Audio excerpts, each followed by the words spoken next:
ఏపీలో స్వాములు సాధువులు కూడా రాజకీయం చేస్తున్నారు. నిన్న ఒక స్టార్ హోటల్లో మీటింగ్ పెట్టుకుని వైసీపీ ప్రభుత్వాన్ని విమర్శించే పని చేస్తున్నారు. అందులో ఆ స్వాముల యొక్క పుట్టుపురోత్తరాలు, వాళ్ళ జీవిత కథనం మొత్తం కూడా అన్ని సోషల్ మీడియాలో వైరల్ అవుతున్నాయి.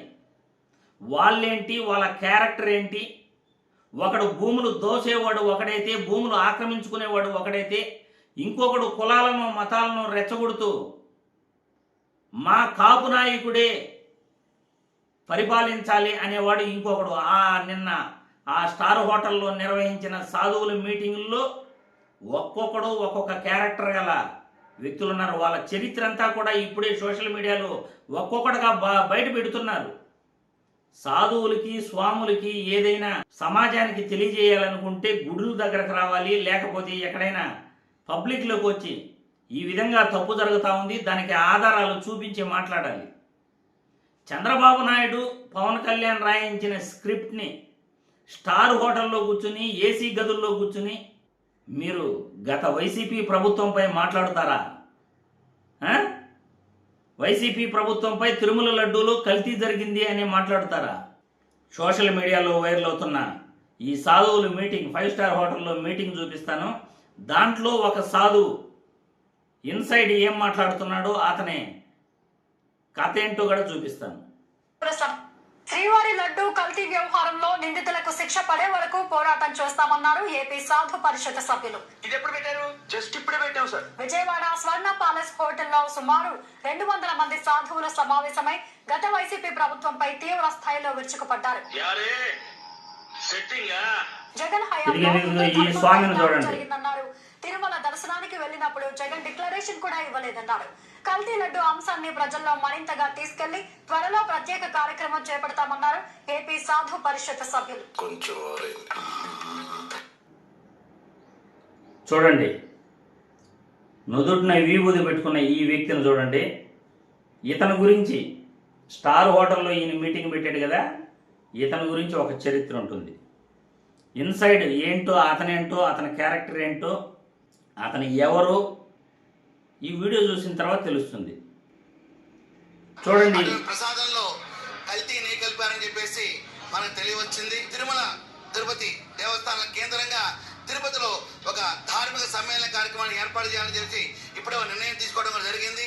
జన సైన్యాన్ని తయారు చేసుకుంటూ, సమాజాన్ని ప్రశ్నిస్తూ, సమాజానికి మార్గదర్శకం ఇవ్వడానికి సిద్ధపడినప్పుడు మీరందరూ కూడా మా నాయకుడు, మా లక్ష్యం అంటూ ఎప్పుడు మనం ప్రయాణం చేశామో, కాబోయే ఆంధ్ర రాష్ట్రానికి గొప్ప నాయకుడు ఒక వరంగా అమ్మవారు ప్రసాదించాలని చెప్పి మనం భావించుకోవాలి.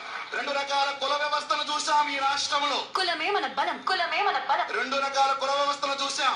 అవతలాడు సినిమా అంత పెద్ద హిట్ అయినా ట్రోల్ చేయాలి. కానీ తెలుగు గడ్డ కాపు అట్టాగా మారి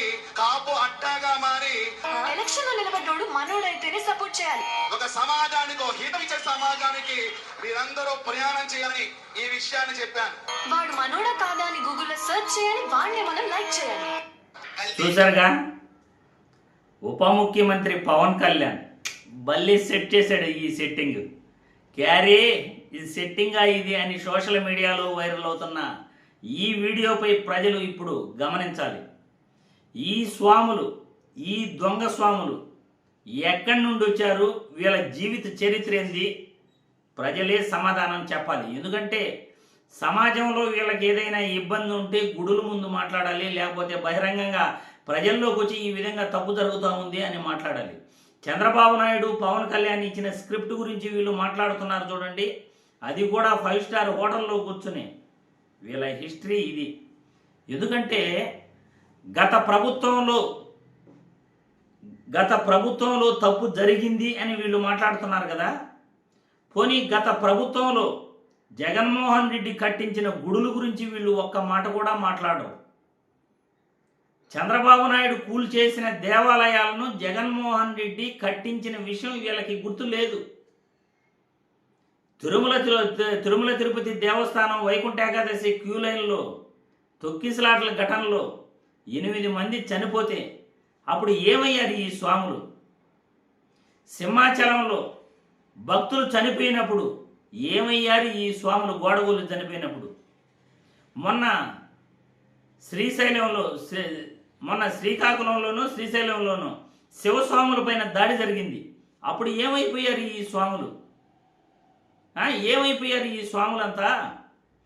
చంద్రబాబు నాయుడు దేవాలయాలు పడగొట్టినప్పుడు ఒక్క స్వామి కూడా వీళ్ళు కనబడలేదే. జగన్మోహన్ రెడ్డి దేవాలయాలను కట్టించినప్పుడు జగన్మోహన్ రెడ్డి గురించి ఒక్క మాట కూడా వీళ్ళు మాట్లాడలేదే. జగన్మోహన్ రెడ్డి రాష్ట్రంలోని ప్రతి దేవాలయంకి ధూపదీప నైవేద్యాల కింద ఖర్చులు కేటాయించినప్పుడు ఈ ఒక్క స్వామి కూడా మంచి చేశాడని చెప్పలేదే. మరి ఈరోజు ఎక్కడి నుండి పుట్టుకొచ్చారు వీళ్ళంతా? తిరుమల తిరుపతి దేవస్థానం యొక్క పరువును మంటగలుపుతున్న బిఆర్ నాయుడు యొక్క రాసలీలలో ఈరోజు సోషల్ మీడియాలో వీడియో వైరల్ అవుతూ ఉంది. అటువంటి రాసలీలలో చేసే వ్యక్తి చైర్మన్గా ఉండగా ఈ ముఖ్యమంత్రి ఉప ముఖ్యమంత్రి ఒక స్వాముల్ని 5 స్టార్ హోటల్లో కూర్చొని పెట్టి గత ప్రభుత్వంపై జగన్మోహన్ రెడ్డిపై విమర్శలు చేయిస్తారు.